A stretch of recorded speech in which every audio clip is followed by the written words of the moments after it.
La discussion entre Adam et Moussa. Abu Huraira rapporte que le prophète a dit « Moussa débattit avec Adam et lui dit « C'est toi qui as fait sortir les hommes du paradis et les as rendus malheureux. » Adam lui répondit « Ô Moussa, tu es celui qu'Allah a choisi pour sa révélation et sa parole. Me blâmeras-tu pour une chose qu'Allah a décrétée pour moi avant même qu'il ne m'ait créé ?»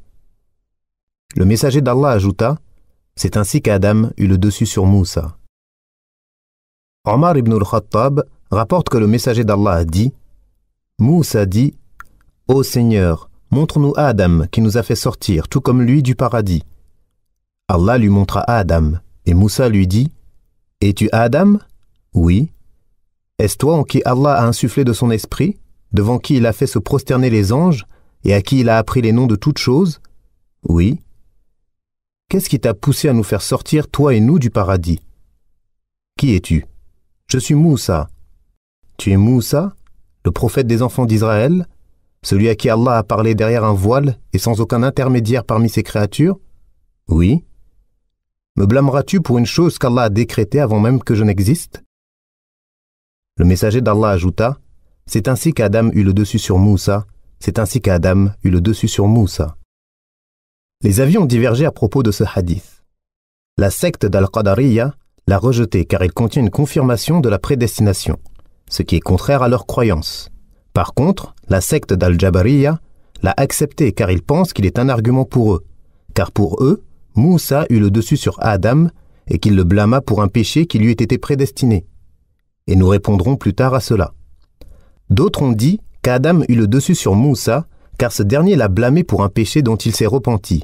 Or, celui qui se repent sincèrement d'un péché est comme celui qui n'a jamais péché.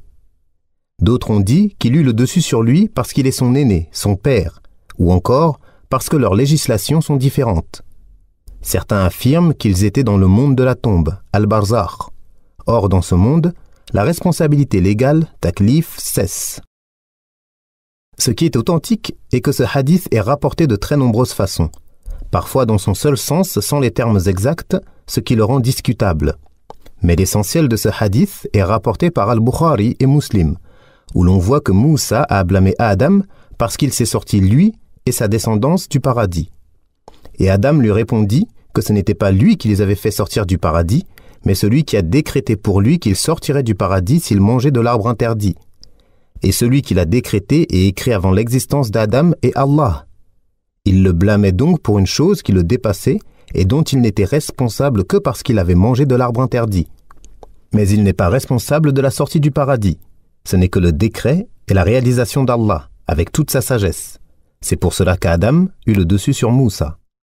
De plus, seule une personne obstinée peut rejeter ce hadith qui possède de très nombreuses chaînes de transmission et qui est rapporté par Abu Huraira, compagnon réputé pour sa qualité de témoin honorable, sa mémoire et sa précision. De plus, il est rapporté par d'autres compagnons comme nous l'avons dit plus haut. Celui qui en donne d'autres interprétations, comme celle citée plus haut, s'éloigne des termes et des sens du hadith. Et si la secte d'Al-Jabriyya l'utilise comme argument, leurs propos sont discutables de plusieurs points de vue. Premièrement, Moussa ne l'a pas blâmé pour une faute dont il s'est repenti. Deuxièmement, il a lui-même tué une personne sans recevoir d'ordre pour cela et a invoqué Allah en ces termes. Il dit « Seigneur, je me suis fait du tort, pardonne-moi donc. » Et Allah lui pardonna. C'est lui vraiment le pardonneur, le miséricordieux. Troisièmement, si l'on pouvait justifier le péché pour lequel on est blâmé par le décret divin, tout pécheur invoquerait le décret divin, ce qui rendrait caduque toute peine légale. Si la prédestination pouvait être utilisée comme justification, tout le monde l'utiliserait pour justifier ses péchés majeurs et mineurs, et cela aurait des conséquences terribles. C'est pourquoi certains savants ont dit que la réponse d'Adam constitue une justification par la prédestination de l'épreuve et non de la désobéissance. Et Allah est plus savant de la vérité. Il nous suffit, et quel bon protecteur. La création d'Adam dans les hadiths. L'imam Ahmed rapporte d'après Abu Moussa que le prophète a dit « Allah a créé Adam d'une poignée prise de toutes les parties de la terre. C'est pourquoi les enfants d'Adam sont à l'image de la terre. Certains sont blancs, d'autres rouges, noirs ou mat de peau. Certains sont mauvais, d'autres bons, doux, durs ou entre les deux. Anas rapporte que le prophète a dit « Lorsqu'Allah créa Adam, celui-ci resta ainsi un certain temps, et Iblis tournait autour de lui et, lorsqu'il vit qu'il était creux, il sut alors qu'il s'agissait d'une créature qui ne se maîtrise pas. » Anas ibn Malik rapporte que le messager d'Allah a dit « Lorsqu'Allah insuffla de son esprit en Adam et que l'esprit pénétra sa tête, il éternua et dit « Louange à Allah, Seigneur de l'univers. » Allah lui répondit « Allah te fait miséricorde. » Abu Huraira rapporte que le prophète a dit « Allah créa Adam de terre, puis il en fit une argile qu'il laissa jusqu'à ce qu'elle devienne une boue malléable. Il le façonna alors et le laissa jusqu'à devenir une argile sonnante comme de la poterie. Lorsqu'Iblis passait près de lui, il disait « Tu as été créé pour une chose importante. » Ensuite, Allah insuffla en lui de son esprit. La première chose que l'esprit pénétra fut ses yeux et ses narines. Il éternua et Allah lui inspira de louer son Seigneur. Allah lui accorda ensuite sa miséricorde et lui dit « Ô Adam, va vers ce groupe d'anges et dis-leur « Que le salut soit sur vous. Assalamu alaykum. » Et vois ce qu'ils te répondront.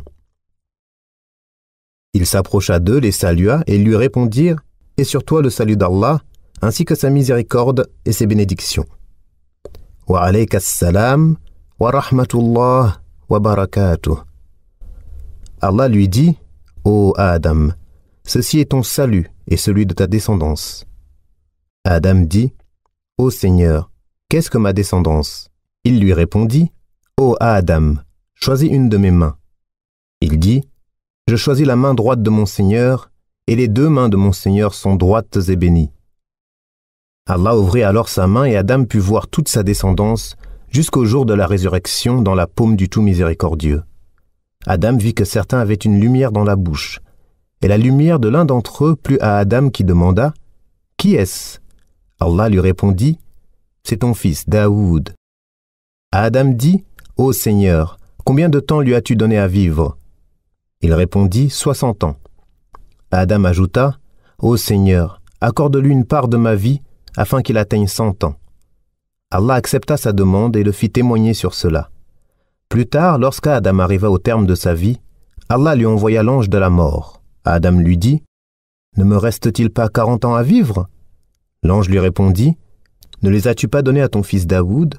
Il nia, et sa descendance fit de même. Il oublia, et sa descendance fit de même. Abu Huraira rapporte que le prophète a dit « Lorsqu'Allah créa Adam, il passa sur son dos et il en tomba toute la descendance d'Adam jusqu'au jour de la résurrection. Il mit un éclat de lumière entre les yeux de chacun d'entre eux et les présenta à Adam qui dit « Ô Seigneur, qui sont-ils » Il lui répondit « Ô Adam, c'est ta descendance. » Il vit alors un homme dont l'éclat de lumière lui plut et demanda « Qui est-ce » Allah lui répondit « C'est un homme qui viendra parmi les dernières communautés, nommé Daoud. » Adam dit « Ô Seigneur, combien de temps lui as-tu donné à vivre » Il répondit « 60 ans. » Adam ajouta « Ô Seigneur, accorde-lui 40 ans de ma vie. » Lorsqu'Adam arriva au terme de sa vie, l'ange de la mort vint à lui et Adam lui dit « Ne me reste-t-il pas 40 ans à vivre » L'ange lui répondit « Ne les as-tu pas donnés à ton fils Daoud » Il nia et sa descendance fit de même. Il oublia et sa descendance fit de même. Il commit une faute et sa descendance fit de même. Abu Darda rapporte que le prophète a dit « Lorsqu'Allah créa Adam, il frappa son épaule droite et il en sortit une descendance aussi éclatante que des perles. Il frappa ensuite son épaule gauche et il en sortit une descendance aussi noire que des cendres. Il dit alors à ceux qui étaient à sa droite « Votre lieu de séjour sera le paradis, et je ne m'en soucierai pas. » Et à ceux qui étaient à sa gauche « Votre lieu de séjour sera l'enfer, et je ne m'en soucierai pas. » Al-Hassan rapporte « Lorsqu'Allah créa Adam, il fit sortir de son flanc droit les habitants du paradis et de son flanc gauche les habitants de l'enfer. Adam les regarda et vit qu'il y avait des aveugles, des sourds et des éprouvés. Adam dit « Ô Seigneur, pourquoi n'as-tu pas créé mes descendants égaux ?» Allah répondit « Ô Adam, j'ai voulu que l'on soit reconnaissant à mon égard. » Abu Huraira rapporte que le prophète a dit « Allah créa Adam d'une taille de 60 coudées. Il lui dit ensuite « Ô Adam, Va saluer ce groupe d'anges et écoute ce qu'ils te répondront, car ce sera ton salut et celui de ta descendance. Il leur dit, que le salut soit sur vous. Assalamu alaikum. Et ils lui répondirent, et sur toi le salut d'Allah, ainsi que sa miséricorde. Wa alayka assalam wa rahmatullah. Ajoutant la miséricorde d'Allah. Tous ceux qui entreront au paradis seront à l'image d'Adam, et jusqu'aujourd'hui la taille de sa descendance n'a cessé de diminuer. On interrogea Omar ibn al-Khattab à propos de la parole d'Allah, et quand ton Seigneur tira une descendance des reins des fils d'Adam et les fit témoigner sur eux-mêmes, ne suis-je pas votre Seigneur? Ils répondirent, mais si, nous en témoignons. Il dit, j'ai entendu le messager d'Allah être interrogé à ce sujet et dire, Allah créa Adam, puis il passa sa main droite sur son dos, en fit sortir une descendance et dit, j'ai créé ceci pour le paradis, et ce sont les actes des gens du paradis qu'ils accompliront. Puis il passa de nouveau sur son dos, en fit sortir une descendance et dit, j'ai créé ceci pour l'enfer, et ce sont les actes de l'enfer qu'ils accompliront. Un homme dit, ô messager d'Allah, ils accompliront donc des œuvres? Il répondit, lorsqu'Allah crée le serviteur pour le paradis, il lui fait accomplir les œuvres des gens du paradis jusqu'à mourir sur l'œuvre de l'un d'entre eux, et ainsi il entrera au paradis. Et lorsqu'Allah crée le serviteur pour l'enfer, il lui fait accomplir les œuvres des gens de l'enfer jusqu'à mourir sur l'œuvre de l'un d'entre eux, et ainsi il entrera en enfer. Le pacte et le témoignage de l'unicité. Tous ces hadiths montrent qu'Allah a sorti la descendance d'Adam de son dos comme de minuscules particules, dharr, et qu'il les a divisés en deux, les gens de la droite et les gens de la gauche. Et il dit, ceux-là auront pour lieu de séjour le paradis, et je ne m'en soucierai pas. Et ceux-là auront pour lieu de séjour l'enfer, et je ne m'en soucierai pas. Quant au fait qu'il les ait fait témoigner, parler et attester de son unicité, cela n'est pas rapporté dans les hadiths authentiques. Et il y a à redire sur le fait d'expliquer le verset de Surat Al-A'raf de cette manière, comme nous l'avons exposé en mentionnant les hadiths et récits avec leur chaîne de transmission et leur texte. Que celui qui le désire y revienne, et Allah est plus savant. Ibn Abbas rapporte que le prophète a dit « Allah a pris l'engagement des reins d'Adam à Na'man, c'est-à-dire Arafah. Il fit sortir de ses reins toute sa descendance et la dispersa devant lui. Puis il s'adressa à eux en disant « Et quand ton Seigneur tira une descendance des reins des fils d'Adam et les fit témoigner sur eux-mêmes, ne suis-je pas votre Seigneur ?» Ils répondirent « Mais si, nous en témoignons. » Afin que vous ne disiez point, au jour de la résurrection, vraiment, nous n'y avons pas fait attention. Ou pour que vous ne disiez pas, nos ancêtres autrefois donnaient des associés à Allah, et nous sommes leurs descendants. Vas-tu nous anéantir pour ce qu'ont fait ceux qui ont rendu vaines leurs actions? Selon les chaînes de transmission, le hadith est attribué au prophète, marfu'a, ou aux compagnons, mawquf, mais il est plus juste de l'attribuer aux compagnons. La majorité des savants reconnaît le fait qu'il y a eu un pacte entre Allah et la descendance d'Adam. Il s'appuie sur plusieurs preuves parmi lesquelles Anas ibn Malik rapporte que le messager d'Allah a dit « On dira à un homme de l'enfer au jour de la résurrection, si tu possédais tout ce qu'il y a sur terre, le donnerais-tu pour te racheter? Il dira « Oui ». Allah lui dira alors « Je t'ai demandé moins que cela. J'ai pris de toi l'engagement, alors que tu étais dans les reins d'Adam, de ne rien m'associer. Mais tu t'es obstiné à le faire. » Le malheur d'Iblis face au repentir d'Adam. Nous avons vu que lorsqu'Allah ordonna aux anges de se prosterner devant Adam, ils se prosternèrent tous, à l'exception d'Iblis, qui refusa de le faire par jalousie et inimitié. Allah le chassa alors de l'assemblée céleste et le fit descendre sur terre, exilé, maudit et lapidé. Abu Huraira rapporte que le messager d'Allah a dit « Lorsque le serviteur récite un verset contenant une prosternation, et qu'il se prosterne, Satan se sauve en pleurant et en disant « Malheur à moi ! On a ordonné à Adam de se prosterner. Il le fit et il eut le paradis. Et on m'a ordonné de me prosterner, j'ai refusé et j'obtiendrai l'enfer. » La durée du séjour d'Adam au paradis. Ensuite, Adam demeura au paradis, qu'il soit au ciel ou sur terre selon la divergence exposée plus tôt, avec son épouse Hawa, se nourrissant de toutes sortes de fruits.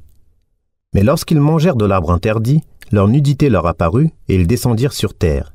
Et nous avons mentionné la divergence sur leur lieu de descente.